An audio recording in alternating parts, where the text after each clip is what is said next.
আপনারা কি ready sir? জি sir. ঠিক আছে। স্যার আছেন কি?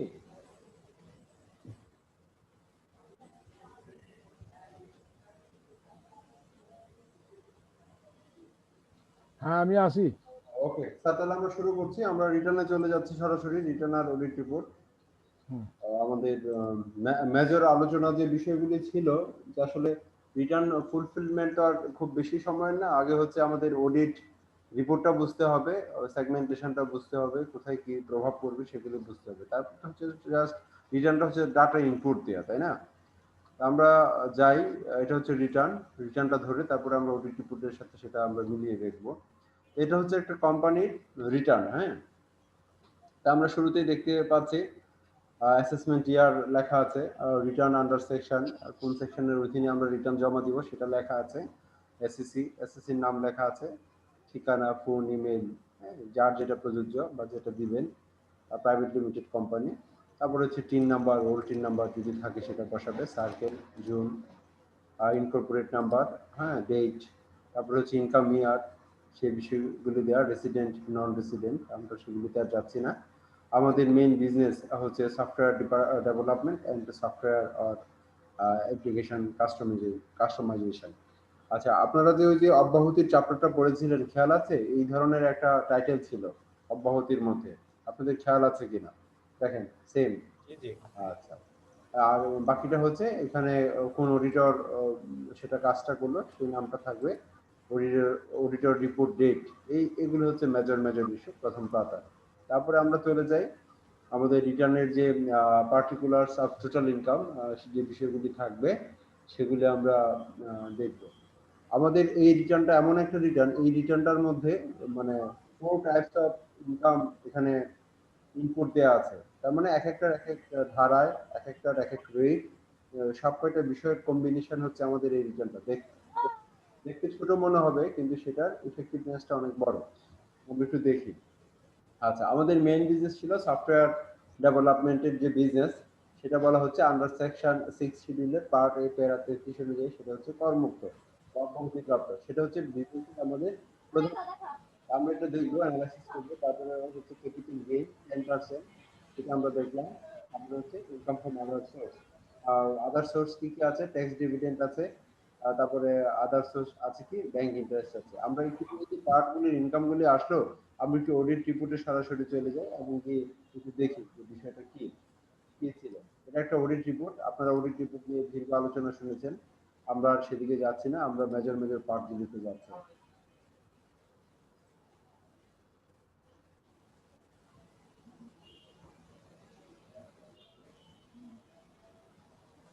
স্যার, আপনারা কি দেখতে পাচ্ছেন?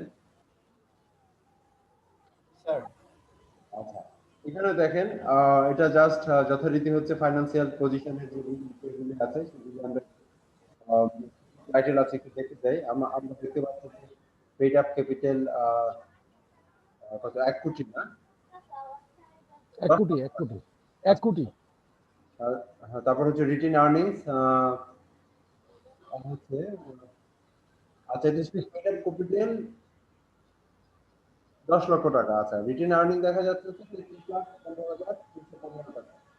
আর সিকিউরড লোন 6 লাখ টাকা, provision for tax and VAT 80,365 টাকা। আমরা একটু খেয়াল রাখবো।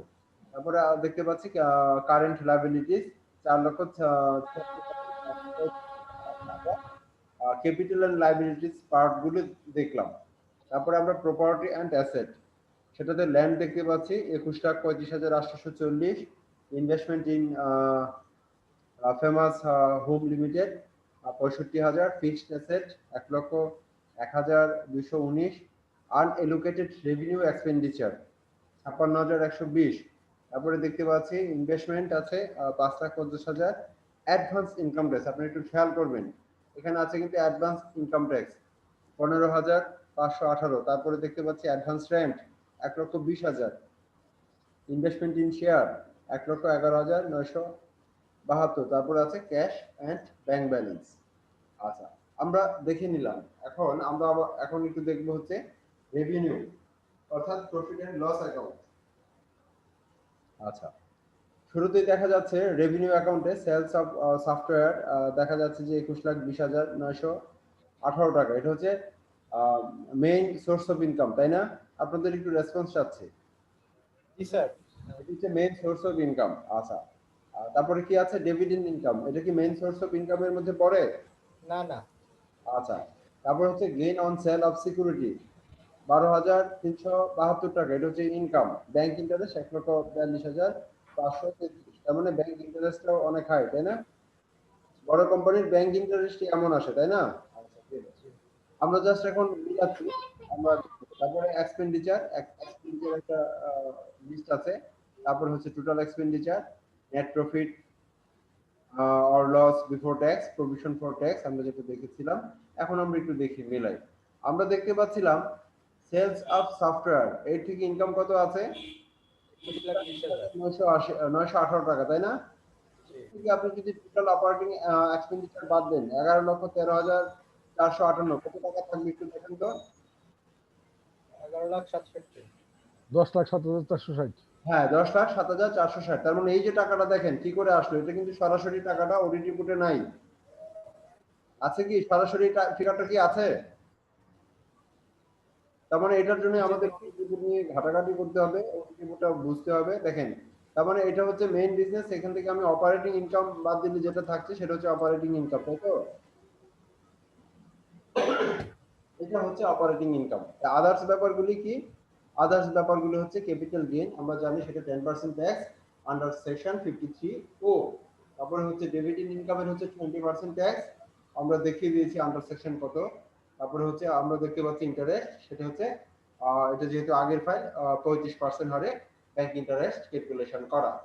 আচ্ছা, এই হচ্ছে দেখেন জাস্ট আমরা কি বলছি, আমরা বারবারই বলছিলাম যে আসলে রিটার্ন ফুলফিলমেন্ট করা সেটা খুব বেশি সময়ের কাজ না, কিন্তু আমাদের মূল ফ্যাক্টরটাই হচ্ছে অডিট রিপোর্ট অ্যানালাইসিস করা এবং অডিট রিপোর্টটা বোঝা। তার মানে আমরা দেখতে পাচ্ছি টোটাল ইনকাম হচ্ছে 11,67,768 টাকা। এবার আমরা যাই একটু নিচে। আচ্ছা, total computed on total income, tax computed on total income. আচ্ছা, ট্যাক্স 52,204 টাকা। কি করে হয়েছে আমরা একটু দেখি, অ্যানালাইসিস একটু দেখি। আমরা দেখতে পাচ্ছি 52,204 টাকা হচ্ছে ট্যাক্স ক্যালকুলেশনে আসলো। আচ্ছা, টোটাল অ্যামাউন্ট পেয়েবল ঠিক সেম ফিগার 52,204। আর ট্যাক্স ডিডাক্টেড অর কালেক্টেড এর সোর্স 15,518। এটা কোথায় আমরা দেখেছিলাম? ব্যালেন্স শিটে না? অ্যাডভান্স ট্যাক্স ডেটা খেয়াল আছে কি? জি স্যার। জি। আচ্ছা, ঠিক আছে, এবার আমরা ক্যালকুলেশনটা দেখব। তার মানে এটা আমরা দিয়েছি, এটা অ্যাডভান্স দেওয়া ছিল, এটা আমরা চালানের মাধ্যমে দিয়েছি। এটা হচ্ছে অ্যাডজাস্টমেন্ট। এখন আমরা একটু অডিট রিপোর্টে চলে যাই। অডিট রিপোর্টের ট্যাক্স কি করে ক্যালকুলেশন এই ট্যাক্সটা হলো আমরা একটু দেখব।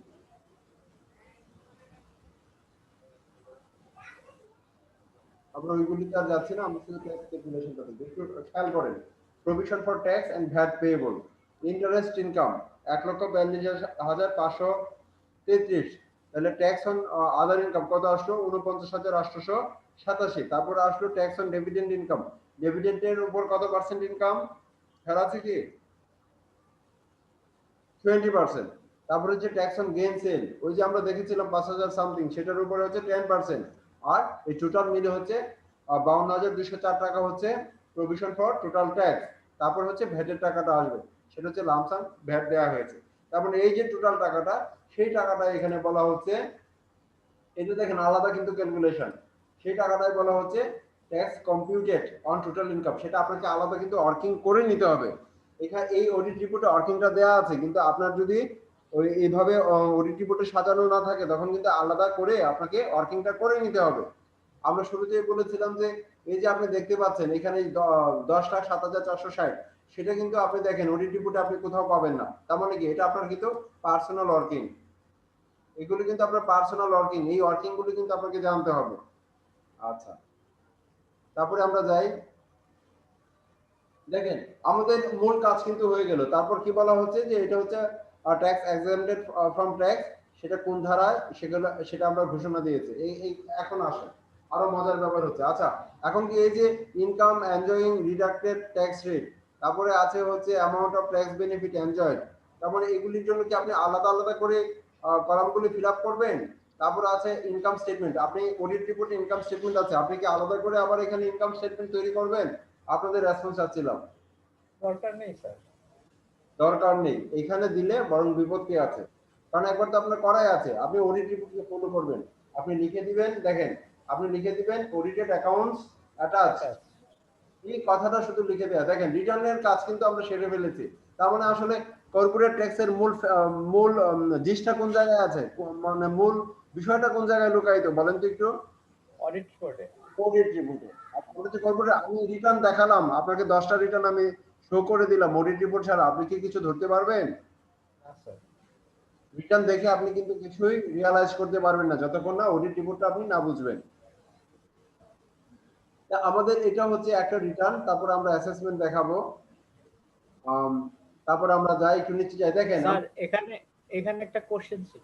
নিশ্চয়ই আসবো। অডিটেড অ্যাকাউন্ট অ্যাটাচড, হ্যাঁ, প্রতিটা পাতায় পাতায় পাতায় লেখা হয়। আর একটা ভালো কথা, আপনারা কিন্তু 3 নাম্বারটা প্রতি পাতায় পাতায় লিখে দিবেন, ঠিক আছে? আচ্ছা, এবার আসি।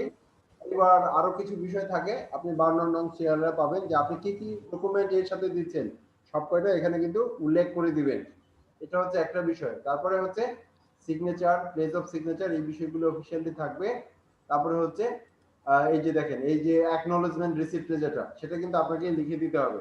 আর টোটাল ইনকাম শোন, অ্যামাউন্ট পেয়েবল, তারপরে অ্যামাউন্ট পেইড এন্ড অ্যাডজাস্টেড, সব কয়টা বিষয় কিন্তু এখানে থাকতে হবে।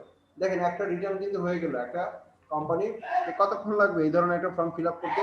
10 থেকে 15 মিনিটের কি বেশি লাগবে? তার রেসপন্স চাচ্ছিলাম। না স্যার। আপনি যখন অডিট রিপোর্টটা ভালো করে বুঝবেন, ওয়ার্কিংটা করে ফেলবেন, তারপরে রিটার্ন ফিল আপ করা কয় মিনিটের কাজ বলেন তো দেখি? সর্বোচ্চ আধা ঘন্টাই লাগলো। বেশিক্ষণ না, 5 মিনিট। সর্বোচ্চ আধা ঘন্টা স্যার লাগবে। একটু। আমাদের হ্যাঁ, অডিট রিপোর্ট বুঝতে হবে, আমাদের অ্যাকাউন্টস বুঝতে হচ্ছে। কর্পোরেট সেক্টরে হচ্ছে আপনাকে অ্যাকাউন্টিং বুঝতে হবে, সহজ কথা। আপনি যেই হন না কেন, আপনাকে অ্যাকাউন্টিং বুঝতে হবে। আহ, আপনি যদি খুব ভালো প্র্যাকটিশনার হতে চান, আপনি যদি অ্যাডভান্স লেভেলে ওয়ার্ক করতে চান, অবশ্যই আপনাকে অ্যাকাউন্টিং বুঝতে হবে। যাই হোক, এখন এই ব্যাপারে যদি কারো কোনো কোয়েশ্চেন থেকে থাকে আপনারা বলতে পারেন। ফার্স্ট পেজটা একটু দেখতে চাই। দেখেছেন দীর্ঘ আলোচনা হয়েছে, অডিট রিপোর্টটা একদম ভিতরে গভীরে আলোচনা হয়েছে। এখন রিটার্ন ফুলফিল নিয়ে নিয়ে আপনাদের কোনো বক্তব্য আছে কিনা? স্যার রিটার্নের ফার্স্ট পেজটা দেখতে চাই। জি জি জি, এখানে ছিল মনে হয় আপনি যখন বলছিলেন। না, ফার্স্ট পেজ একদম ফার্স্ট প্রথমে পেজ, যাচ্ছে। ফার্স্ট পেজ, প্রথম পেজটা। ওকে স্যার, আমরা ফার্স্ট পেজে যাচ্ছি। স্যার ফার্স্ট পেজে আছে। স্যার আরেকটু করে, এই যে স্যার এখানে এই যে রিটার্ন আন্ডার সেকশন, এইটা হচ্ছে যে আমি যখন সেলফে দিব তখন কি কি হবে, আর যখন মানে নরমালে দিব তখন কোনটা হবে? আচ্ছা, যখন আপনি সার্বজনীন দিবেন সেল, তখন হচ্ছে 82 কি? হ্যাঁ, কোম্পানির ক্ষেত্রে আমি বলছি। হ্যাঁ, কোম্পানির ক্ষেত্রে। কোম্পানির ক্ষেত্রে একই একই আর বিষয়। প্রবাসীটা এটা বিলুপ্ত করা হয়েছে, 82 কি। আর আদার্স যদি আপনি সাধারণ দেন তখন আদার্স হয়ে যাবে। এই প্রভিশন, এটা কি বোঝাচ্ছে? 82 প্রভিশন মানে এটা কোন? প্রবেশ মানে উপধারা আর কি, সাব ক্লজ, কিন্তু সেটা তো আর নাই এখন। জি স্যার, এখন আমি যদি এই কোম্পানির রিটার্নটা সেলফে দিতে চাই, সেক্ষেত্রে কি ধরনের সুবিধা বা অসুবিধা? সেলফে দিলে আপনি যদি প্রপার অ্যাসেসমেন্ট করতে পারেন, ডকুমেন্ট দিতে পারেন, তখন আপনি কিছুটা রিস্ক ফ্রি থাকবেন যদি মিলিয়ে দিতে পারেন সবকিছু। তো স্যার আমার যেটা ধারণা সেটা হচ্ছে যে এই কোম্পানির রিটার্ন গুলো সেলফে দিতে গেলে তো কোম্পানির অনেক সময় অনেক ধরনের ডকুমেন্টস থাকে না, বা অনেকটা মানে আমি অ্যাসেস করে দিলাম, সেইটা তো মানে রংও হইতে পারে, রং হওয়ার সম্ভাবনাই বেশি, বিকজ সেখানে অনেক সময় টিডিএস কাটা থাকে না, আবার অনেক সময় ডকুমেন্টস ঠিক মতো থাকে না। সেই কারণে এইটা কি সেলফে থেকে নরমালে দেওয়াই ভালো, না সেলফে দেওয়া ভালো? নর্মালে দিলে যে সমস্যাটা তৈরি হয়, আপনি নর্মালে যখন দিবেন যে সমস্যাটা তৈরি হয়, তখন তো আপনার একদম প্রত্যেকটা পয়েন্ট ধরে তারা ডিসকাশন করবে। সাধারণত এসএসসি যখন এই ঘটনাগুলি কখন আসে, নর্মাল কোম্পানির ফাইল সাধারণত নর্মালে করাই উত্তম। তবে ছোট ছোট ফাইলগুলি, সাধারণত ছোট ছোট ফাইলগুলির ক্ষেত্রে এসএসসিও মানে এখানে অর্থকরীর বিষয়টাই মুখ্য। এসএসসি সাধারণত টাকা পয়সা খুব একটা বেশি দিতে চায় না, সব জায়গায় একটু উনি, কারণ এখন যে বর্তমান প্র্যাকটিস ইনকাম ট্যাক্স অফিসে এটা তো টাকা পয়সা ছাড়া কোনো কাজই করানো যায় না। একটা ফটোকপি নিতে হলো 500-1000 টাকা খরচ করতে হয়। এসএসসি সাধারণত সেই পরিমাণ অর্থ দিতে চায় না। দিতে চায় না বলেই ঘটনা হয়েছে, যতটুকু গুড় দিবে ততটুকু মিষ্টি হবে। এই কারণে 82ডিবিতে সাবমিট করা হয়। যদি ওনারা পয়সা করে বেশি দেয় তাহলে মনে করেন যে এটা নর্মালে সাবমিট করা যায়। এখন বিষয়টা তো আপনিও বুঝতেছেন, আমিও স্যার বুঝতেছি। সেলফ, হ্যাঁ হ্যাঁ, আমার কথা হচ্ছে সেলফে দিলে আবার আবার ডিসিটি কেও তো ম্যানেজের একটা বিষয় আছে। না, সেলফে দিলে সাধারণত ডিসিটি ম্যানেজের কোনো বিষয় থাকে না। সাধারণত সার্টিফিকেট যদি উঠাইতে যান তাহলে কিছু ম্যানেজের বিষয় আসে। আর যদি সার্টিফিকেট না লাগে তাহলে নর্মালি যে অ্যাকনোলেজমেন্টটা দিয়ে দিলেই হয়ে গেছে, ঝামেলা শেষ। এটা বিষয়টা হচ্ছে ডিসিটি two ডিসিটি, case to case variation করে আর কি। আমার বড় আর একটা জানার কথা আছে স্যার, এই কোম্পানিটা সেলফে দিলে অডিটে পড়ার রিস্ক কতখানি? অডিটে পড়ার রিস্ক আসলে, অডিটে যে কোনো সময় যে কোনো ফাইলই পড়তে পারে। আপনি একটা নর্মাল অ্যাসেসমেন্ট করছেন, তারপরেও কিন্তু এটা অডিটে পড়তে পারে। এটা পড়তেই পারে। এটা তারা মনে করলো এটা যুক্তিসঙ্গত না, তারা আবার অডিট করতে পারে। তারপরে ওদেরও একটা অডিট ডিপার্টমেন্ট আছে, সেই ডিপার্টমেন্টও আবার অডিট করতে পারে। ওরা নর্মালে করার পরে এক বছর আমার এটা একটা বেশ বড় একটা সিকিউরিটির ফাইল আমি করছি। করে কমপ্লিট করে কমিশনারের কাছ থেকে অর্ডার আইনে তারপরে যখন আমি অ্যাসেসমেন্ট অর্ডারটা হাতে নিতেছি, তখন বলতেছে যে আপনার ফাইলটা এই ট্যাক্স অফিসের যে অডিট টিম আছে, একটা হলো ট্যাক্স অফিসের নর্মাল হচ্ছে রেঞ্জ, তাদের নিজস্ব জোনের মধ্যে রেঞ্জ নামে একটা ইয়ে আছে। প্রথম হচ্ছে সার্কেল, তারপরে রেঞ্জ বা জয়েন্ট কমিশনার শাখা, তারপর হচ্ছে কমিশনার। জয়েন্ট কমিশনার আবার কিছু এই যে নর্মালের ফাইল কিংবা অ্যাসেসমেন্ট হয়েছে এরকম ফাইল অডিট করতে পারে। তারপরেও তাদের উপরে একটা আরেকটা ডিপার্টমেন্ট আছে, এই ওই ডিপার্টমেন্টও অডিট করে। একটা গভর্নমেন্টেরই একটা প্রতিষ্ঠান, তারা যে কোনো ফাইল অডিট করতে পারে। দেখা গেছে যে আমি ফাইলটা মাত্র নর্মাল অ্যাসেসমেন্ট করায় আনলাম, করায় আনার পরে যেই মাত্র আমি অ্যাসেসমেন্ট অর্ডারটা নিচ্ছি, তখনই আমারে বলতেছে যে এটা অডিটে পড়তেছে, এরকম ডাক দিয়ে গেছে। তারপর আবার কিছু পয়সা করি খরচ করিয়া এই ফাইলটারে অডিট থেকে মুক্ত করাইছি আর কি। তাহলে আবার আমার অডিট করতে হতো, তখন আবার নতুন করে অ্যাসেসমেন্ট করতে হতো, সব কিছু আবার নতুন করে করতে হতো। এগুলি আসলে এটা অনেক ঝামেলা।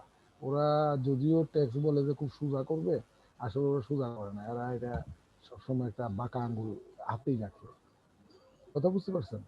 তারপরে আবার এই যে ইন্টেলিজেন্স সেল আছে, ওই ইন্টেলিজেন্স সেলও অডিট করতে পারে। যদি কোনো কনফিডেন্সিয়াল খবর পায় যে অমুক একটা ফাইলে বড় একটা করাপশন হচ্ছে, তখন ওই ইন্টেলিজেন্স ফাইলটাও নিয়ে আসে। সেই ক্ষেত্রে হচ্ছে কাজ করতে আরাম আছে যদি সব ডকুমেন্ট প্রপার এবং থাকে। কারণ এই ক্ষেত্রে ডিসিটি নিজেই খুব চৌকস ডিসিটি ওই জায়গায় আনায়ন করে। সে সমস্ত ডকুমেন্টেশনগুলো আপনার কোনো সাপোর্টিং তেমন একটা লাগবে না, তারাই সাপোর্টিংগুলি কালেকশন করে। যেমন ব্যাংক স্টেটমেন্ট, তারপরে আপনার বিভিন্ন ডিভিডেন্ডের সার্টিফিকেট, ক্যাপিটাল গেইন জনিত সার্টিফিকেট তারা নিজেরাই কালেকশন করিয়া তারপর আপনার ব্যাখ্যা দিতে বলে। সে তো জানে যে এই ফাইলটার মধ্যে ঝামেলা আছে। এই সাধারণত এই যে এটা মেম্বার, হ্যাঁ বলে। তাহলে স্যার অ্যাজ ইউজুয়াল আমরা নরমালে দিয়েই ম্যানেজ করে আপনি ফাইলিং করতে নর্মালে পারি। দিয়ে করবেন, আপনি তো ছোট ছোট ফাইলগুলি, আপনি যদি ফি পান 5,000 টাকা, আপনি কি খরচ করবেন আর কি নর্মালে করবেন? আর নর্মালে যে কোনো কোম্পানির ফাইল নর্মালে করতে গেলেই আপনার কমিশনার পর্যন্ত ফাইল যাবে। এটা আইদার লস হোক চাই প্রফিট হোক। কথা বুঝতে পারছেন? এই ফাইলটা কমিশনার পর্যন্ত যাবে। তো ঠিক আছে, আমরা আগাই। এগুলি প্র্যাকটিসের বিভিন্ন বিষয় একটু আগাচ্ছি।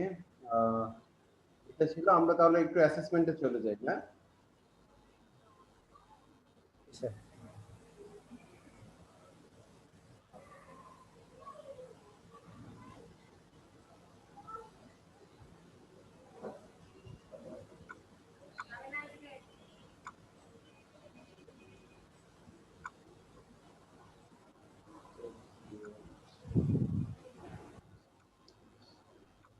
আমাদের কোর্সের সংযোজন ছিল অ্যাসেসমেন্ট।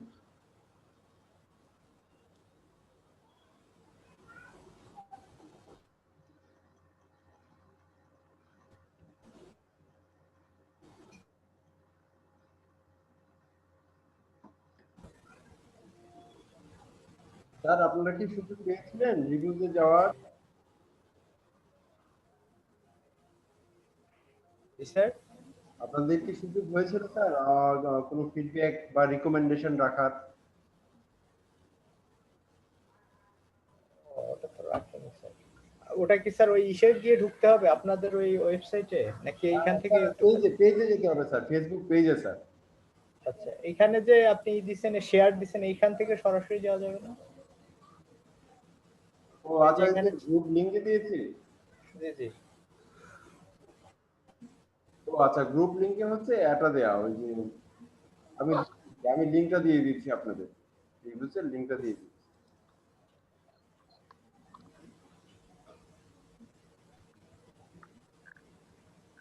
আমি স্যার ওই যে রিভিউসের লিংকটা দিয়ে দিলাম স্যার। জি স্যার। চ্যাট অপশনে গেলে পাবেন।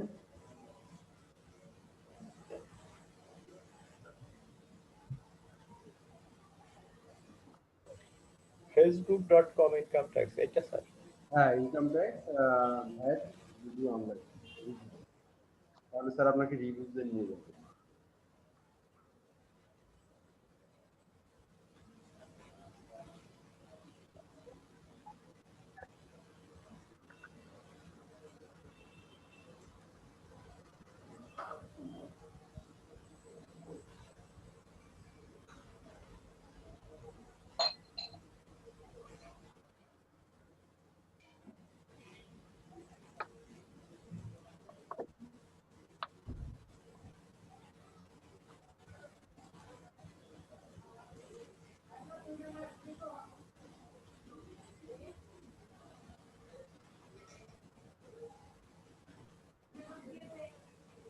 স্যার আমরা চলে যাচ্ছি অ্যাসেসমেন্টে।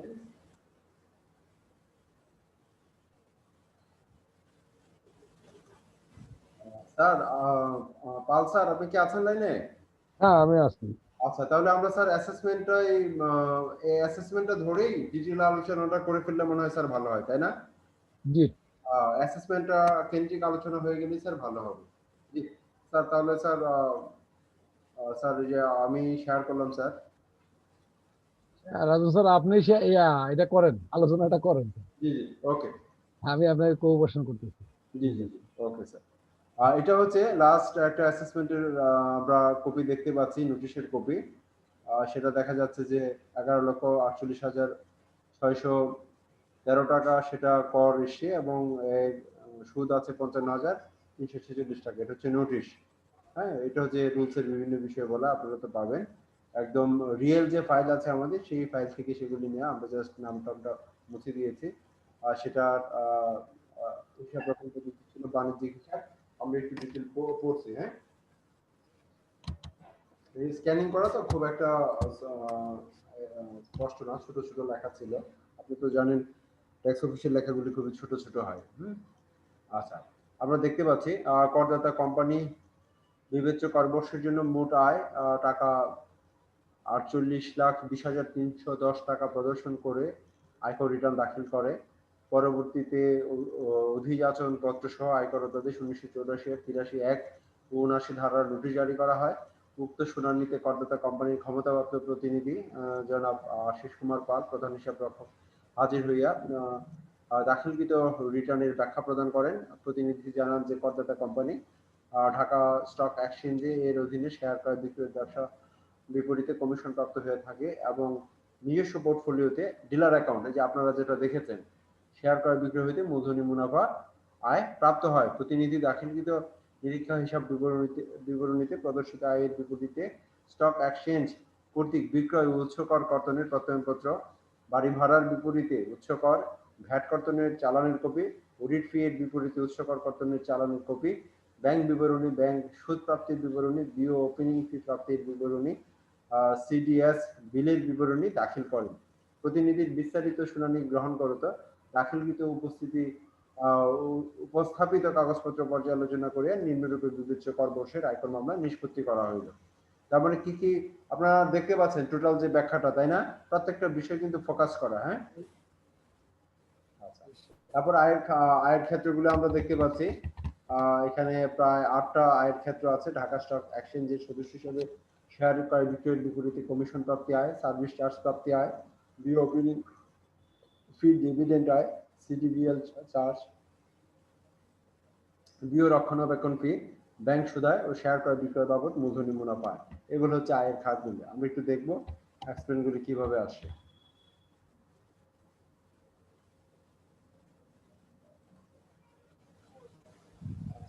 আমরা প্রথমেই দেখতে পাচ্ছি 1 নং আয়ে, সেটা হচ্ছে অর্থ আইন 2016 ধারা আয়কর অধ্যাদেশের নবপ্রবর্তিত 82 ধারার বিধান অনুযায়ী নিম্নরূপ ভাবে আয় পরিগণনা করা হইল। প্রথমেই কি করলো, দাখিলকৃত নিরীক্ষিত লাভ ক্ষতির হিসাব অনুযায়ী আলোচ্য খাতে প্রদর্শিত নিট আয় হচ্ছে এত। আমরা যেটা দেখে আসছি যোগ বিধি মোতাবেক পরিশেষে বিবেচনায় এইখানে অগ্রাহ্য করা হলো। কি অগ্রাহ্য করলো? শুরুতেই কি অগ্রাহ্য করলো?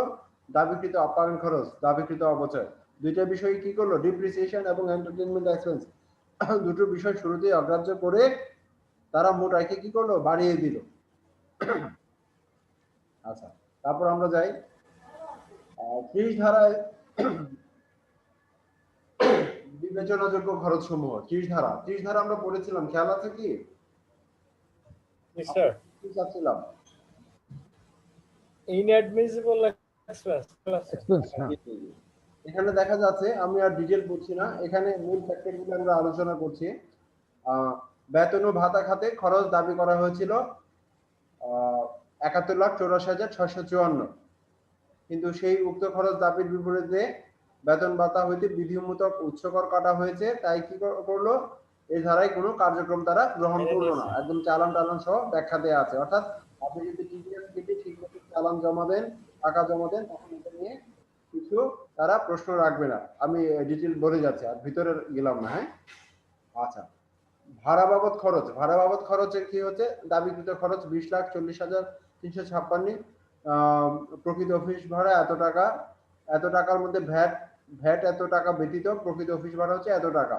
তার মানে এটাও উৎসে কর্তন করা হয়েছে, ভ্যাট জমা দেওয়া হয়েছে। সেটার জন্য তারা কি বললো শেষের দিকে একটু খেয়াল করেন।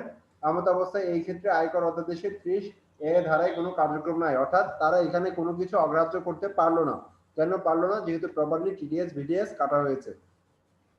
আচ্ছা, তারপর অডিট ফি দেখতে পাচ্ছি 11,500, সেখানেও দেখা যাচ্ছে যে ভ্যাট আছে 1,500 টাকা, এই ছাড়া 10,000 টাকা হচ্ছে অডিট ফি। সেক্ষেত্রে বলা হচ্ছে যে এখানে কোনো তাদের কার্যক্রম নাই, অর্থাৎ শূন্য। তার মানে তারা শুধু দাবিকৃত আপ্যায়ন খরচ আর দাবিকৃত অপচয় ভাতা সেটাকে অগ্রাহ্য করে যোগ করে দিয়েছে। এর বাইরে আর তারা কোনো কিছু কিন্তু অগ্রাহ্য করে নাই। কেন করে নাই? যেহেতু প্রপারলি অ্যাকাউন্টস মেনটেন করা হয়েছে, টিডিএস ভিটিএস কাটা হয়েছে এবং অডিট রিপোর্টে সেটা প্রতিফলিত হয়েছে। তাই এখানে ওনাদের কোনো বক্তব্য নাই। যদি প্রপারলি করা না হতো তাহলে যতটুকু তারা কাগজপত্র পেত না, ততটুকু তারা ইনকাম খরচ অগ্রাহ্য করে ইনকাম বাড়িয়ে দিত।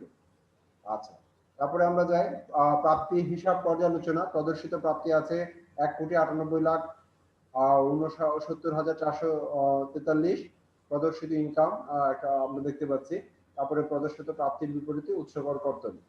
আচ্ছা, এবার আমরা দেখি এটার ফ্যাক্টরটা কি। এখানে কোনো কিছু অগ্রাহ্য করলো কি করলো না, এটা একটু পড়তে হবে। করদাতা কোম্পানি স্টক এক্সচেঞ্জের সদস্য হিসেবে বিভিন্ন ক্রেতা বিক্রেতার চাহিদা মোতাবেক শেয়ার ক্রয় বিক্রয়ের বিপরীতে এবং নিজস্ব ডিলার অ্যাকাউন্টে শেয়ার ক্রয় বিক্রয়ের বিপরীতে কমিশন প্রাপ্ত হয়ে থাকে। বিবেচ্য কর বর্ষে করদাতা কোম্পানি এই খাতে প্রাপ্তি প্রদর্শন করেছেন এত টাকা, কমিশন আয় প্রদর্শন করেছেন এত টাকা এবং উক্ত কমিশন আয়ের বিপরীতে উচ্চ কর কর্তন দাবি করেছেন এত টাকা। প্রদর্শিত কমিশন প্রাপ্তি স্টক এক্সচেঞ্জ লিমিটেড কর্তৃক প্রদত্ত প্রত্যয়নপত্র দ্বারা সমর্থিত যাচাইযোগ্য। তার মানে কি? আপনি যে ডকুমেন্ট দিয়েছেন সেটা সমর্থিত এবং যাচাইযোগ্য। আয়কর অধ্যাদেশের 53 বিবিবি ও অর্থ আইন 2016 এর 82 ধারা অনুযায়ী উৎসে কর্তৃত আয়কর মিনিমাম ট্যাক্সের আওতাভুক্ত। এমত অবস্থায় উক্ত উৎসে কর্তৃত আয়কর মিনিমাম ট্যাক্স হিসেবে বিবেচনার জন্য প্রদর্শিত আয় গ্রহণ করা হলো। অর্থাৎ যেটা প্রদর্শন করা হয়েছে মিনিমাম ট্যাক্স, সেটা তারা কি করলো? মেনে নিল। বা সংযুক্ত পৃথক তালিকা অনুযায়ী অনুমোদিত অপচয় ভাতা অনুমোদন করা হইল। সেটা আবার অপচয় ভাতা অনুমোদন করলো, সেটা আমরা পরে যাব। আবার দাবিকৃত আপ্যায়ন ব্যয় সেটা অনুমোদন করলো। তার মানে দেখেন। আচ্ছা, এরপরে আমরা এখানে একটু অ্যাড করি। হ্যাঁ, আমি দাবিকৃত খরচ করছিলাম 3,22,197।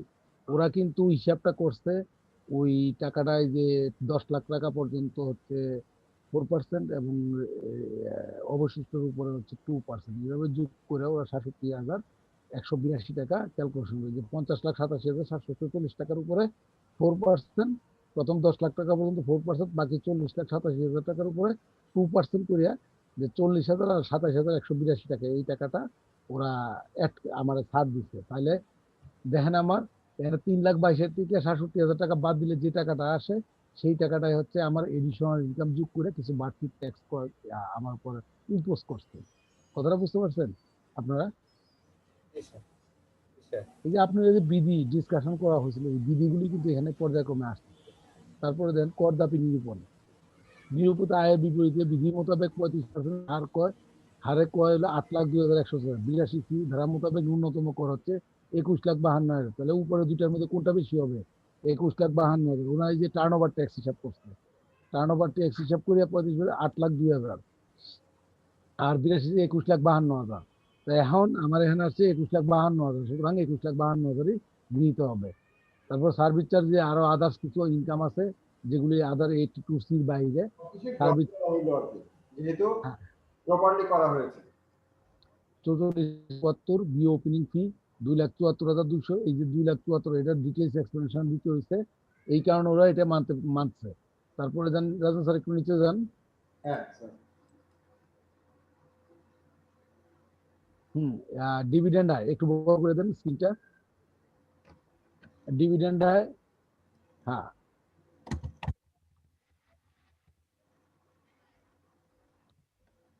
আর একটু ছোট করেন। হ্যাঁ, ডিভিডেন্ড আয়, এই যে আমরা যে খাতে ডিভিডেন্ড পাইছি, এই ডিভিডেন্ডের টাকা 1,06,500। সিডিবিএল চার্জেস, এই যে বিভিন্ন সার্ভিসের কারণে কিছু টাকা কোনো আয় এই বছর হয়তো কোনো আয় হয় নাই। বিও রক্ষণাবেক্ষণের পাশে আমি পাইছি 17,81,700। ব্যাংক সুদ খাতে আয় আমি পাইছি 16,54,490 টাকা। তারপরে রাজন স্যার একটু নিচে নামেন, এবং কত টাকা কর কর্তন করা হয়েছে সেটাও বলা হয়েছে। একটু নিচে নামেন আপনি। এই টোটাল হয়েছে আমার 61,52,894। ব্যাংক হিসাব পর্যালোচনা, দেখেন ব্যাংক হিসাবের কিন্তু এক্সপ্লেনেশন এখন দিতে হয়, ওই সময় ছেড়ে দিচ্ছে কিন্তু এরা দিতে হয় যে ব্যাংক হিসাবের এটা পরবর্তী যে কোনো একটা ক্লাসে এটা আপনাদেরকে একটা, যদি আপনারা শেয়ার করবেন তখন আমরা একটা ক্যালকুলেশন আপনাদেরকে দেখায় দিব কিভাবে ব্যাংক রিকনসিলিয়েশনটা করতে হয়। ওদের রিকনসিলিয়েশনটা আমাদের অ্যাকাউন্টিং রিকনসিলিয়েশনের মতো না, একটু ভিন্ন টাইপের। সেই জিনিসটাই ওদেরকে একটু আপনাদেরকে একটা শীট প্রোভাইড করবো আমরা।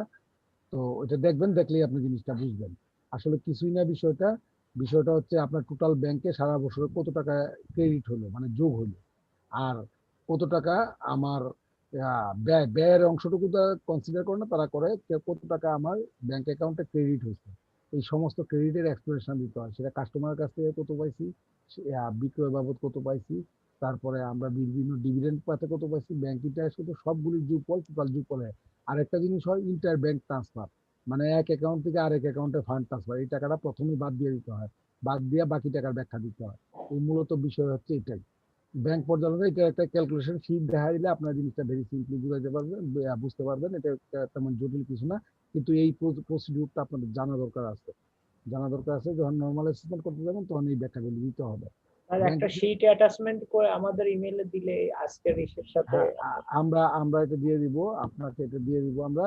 এটা আমাদের খেয়াল আছে, আমি আছে বলেই আপনাদেরকে আমি ইনফর্ম করছি, না হলে হয়তো স্যার আরেকটা জিনিস, ওই যে অ্যাসেসমেন্ট অর্ডার এর আগে যে আমরা পাস করছিলাম, এর আগেরটা এবং কি আজকেরটা দিলে সবচেয়ে ভালো হয়। আমরা এটা দিয়ে দিবে আপনাদেরকে, এই সমস্ত কিছুই ডকুমেন্টারি কভার করে। এই রুলস গুলো আমাদের মনে থাকবে পড়লে স্যার। হ্যাঁ হ্যাঁ হ্যাঁ, আরেকটা জিনিস খেয়াল রাখবেন, এইগুলি হচ্ছে কনফিডেন্সিয়াল ফাইল, আপনারা কখনো এগুলো ডিসক্লোজ করতে যাবেন না। আপনারা নিজেরা নলেজ গেদারের জন্য করেন, কোনো সমস্যা নাই। তারপরে স্থিতিপত্র পর্যালোচনা, এখানে প্রতিটা পার্ট ডিসকাশন করে লং টার্ম ঋণ প্রদর্শন করে 40,10,000। এটা একটা ফাইন্যান্স কোম্পানি থেকে লোনটা নেওয়া হয়েছিল এবং পূর্ববর্তী করবর্ষ এই টাকাটাই ছিল, এই কারণে এখানে কোনো ঋণের পরিমাণ বাড়েও নাই কমেও নাই, সুতরাং এটার কোনো কার্যক্রম গৃহীত নেই। ডিএসসি নিকট প্রদর্শিত না 32,490 উক্ত জানা 31/12/2015 তারিখে ক্রয়কৃত শেয়ারের অপরিশোধিত জানা, এটা সম্পর্কে আদার পেয়েবল খাতে 4 লাখ টাকা, পূর্ববর্তী করবর্ষে এটা ছিল 24 লাখ টাকা। তার মানে 20 লাখ টাকা রিডিউস হচ্ছে, এই কারণে এটা সম্পর্কে কোনো মন্তব্য করে নাই। পেয়েবল খাতে প্রদর্শিত দেনা এত উক্ত দেনার মধ্যে ক্লায়েন্টকে 31/12/2015 তারিখে বিক্রয়কৃত শেয়ারের অপরিশোধিত দেনা যাহা দাখিলকৃত নিরীক্ষিত হিসাবে বিবরণী নোট 12 বর্ণনা করেছে। খরচের বিপরীতে দেনা প্রদর্শন করেছে 61,87,100, যা দাখিলকৃত 14 প্রদর্শন করা হয়েছে। এই কারণে এগুলির উপর কোনো নেতিবাচক ইফেক্ট আসে নাই। তারপরে বিবেচ্য বর্ষে স্থায়ী সম্পদ সংযোজন করা হয়েছে 2,77,700, এর মধ্যে ইকুইপমেন্টস খাতে 37,670, কনস্ট্রাকশন ইউনিভার্সিটি 2,40,079 এবং যাহার সমস্ত প্রমাণিত দাখিল করায় কোন কার্যক্রম গ্রহণে বিবেচ্য কর্পোরেশন ডিসপোজাল প্রদর্শন করা হয়েছে 47,95,000, যাহার সমর্থনে ব্যাখ্যা দাখিল করেছে এবং সম্পদের মূল্য বিয়োজন করা হয়েছে। মানে কোনো একটা ডেকোরেশন আপনার করা হয়েছিল, ডিসপোজাল করা হয়েছিল। যেহেতু ডিসপোজাল করা হয়েছে, ওই অডিট রিপোর্টে আপনার এই ডিসপোজালের পোর্শনটাও ডিসপোজ করা হয়েছে এবং এটার এগেইনস্টে বোর্ডে যে সিদ্ধান্ত গৃহীত হয়েছে এবং এটার বিনিময়ে যে টাকা পাওয়া গেছে সেই টাকাটাও যথাযথভাবে দেখানো হয়েছে। এই কারণে এটা নিয়ে কোনো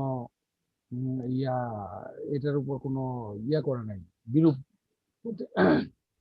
প্রতিক্রিয়া ব্যক্ত করে নাই তারা। আয়ের একত্রীকরণ, এটা হলো যে যতগুলি আয় আছে সবগুলি একত্রিত করে 1,52,894 উপরে যোগফল আর নিচে যোগফল সমান।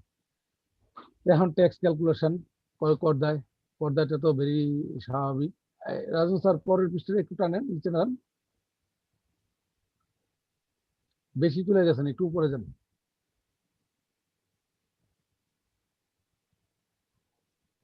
এই যে আয়ের একত্রীকরণ, তারপর হচ্ছে 82C আয় ব্যতীত আয়ের উপর নিয়মিত করকার ডিভিডেন্ড 20% হারে, অন্যান্য আয় 35% হারে। এই যে অন্য যেতগুলি আয় আছে ডিভিডেন্ড ছাড়া এই যে ডিভিডেন্ড ছাড়া অত জন্য অন্য যেগুলি এবং 82C ধারা ছাড়া যে আয় আছে 44,074, 2,74,000, তারপরে হচ্ছে 17,81,700, 16,54,490, এই টাকাটার উপরে 35% হিসাবে ট্যাক্স ক্যালকুলেশন ইম্পোজ করা হবে। এই টোটাল টাকাটাই ট্যাক্স লাইবিলিটি। তারপর রাজন স্যার নিচে নামেন আস্তে আস্তে। এটা হচ্ছে ডেপ্রিসিয়েশন শিডিউল। ওরা এই যে অবচয় বাদ দিয়া টিয়া এইভাবে এই গত বছরটা বাদ দিয়া এভাবে অবচিত মূল্য এইভাবে বার করে ওরা এই ডেপ্রিসিয়েশন ক্যালকুলেশন করছে। ঠিক আছে, তারপর নিচে জানা একটু রাজন স্যার। এখানে আর কঠিন কিছুই নেই, এখানে বিষয় হলো এখন হচ্ছে এই ওইখানে যে অ্যাসেসমেন্ট অর্ডারটা আছে এটাই আরেকটা শীটে ফিল আপ করে দিন। হ্যাঁ, এখন দেখেন এই আছে, ওটা হচ্ছে ব্যাখ্যা আর কি। আর এখানে হচ্ছে টোটাল ট্যাক্স আমি কত টাকা দিছি, আপনার রিটার্নের কপিটা, এই যে অ্যাসেসমেন্টের কপিটা দেখেন, খেয়াল রাখেন এগুলি কত টাকা টোটাল ট্যাক্সটা। একটু নিচে নামেন রাজু স্যার, নিচে নামেন, শেষ দিকে যান, শেষ দিকে।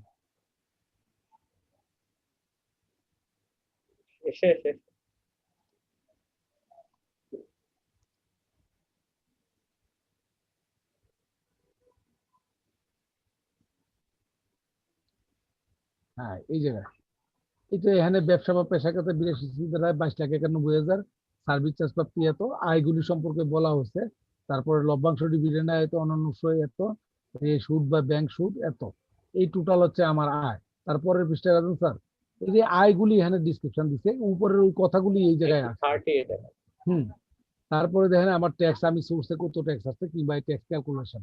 তারপরে দেখেন ট্যাক্সে আমার টোটাল ট্যাক্স আছে 21,52,000, 21,300, 13,14,000, টোটাল হচ্ছে 34,87,531 টাকা। তারপরে আমার সোর্সে দেওয়া হয়েছে এই যে 21,62,000, ব্যাংক সুদে দিচ্ছে 1,62,000, ডিভিডেন্ডে দিচ্ছে 21,000, 23,38,000, 34-এর মধ্যে 23,38,000। তাহলে আমার ডিফিসিট কত? 34,87,000 মাইনাস 23,38,000, 23,38,000। তাহলে আমার কত হয়েছে? 11,49,000 আমার ডিউ আছে। এই তো 11,49,000 আমার 34 লাখের 23 লাখ। তাহলে আমি দেন 23,38,000 ভাগ 34,87,000। হ্যাঁ, আমি কত পার্সেন্ট? 67% আমি ট্যাক্স দিছি। মানে আমার টোটাল ট্যাক্স লাইবিলিটি হচ্ছে 34,87,000। আমি দিছি কত?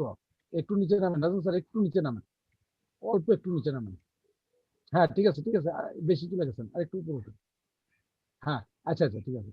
34,87,000-এর মধ্যে আমি 23,38,000 দিচ্ছি, তাহলে আমার 67% আমি ট্যাক্স দিচ্ছি। এখন আমার শর্টফল 75% শর্টফল কত আছে? 75% শর্টফল 75। আমার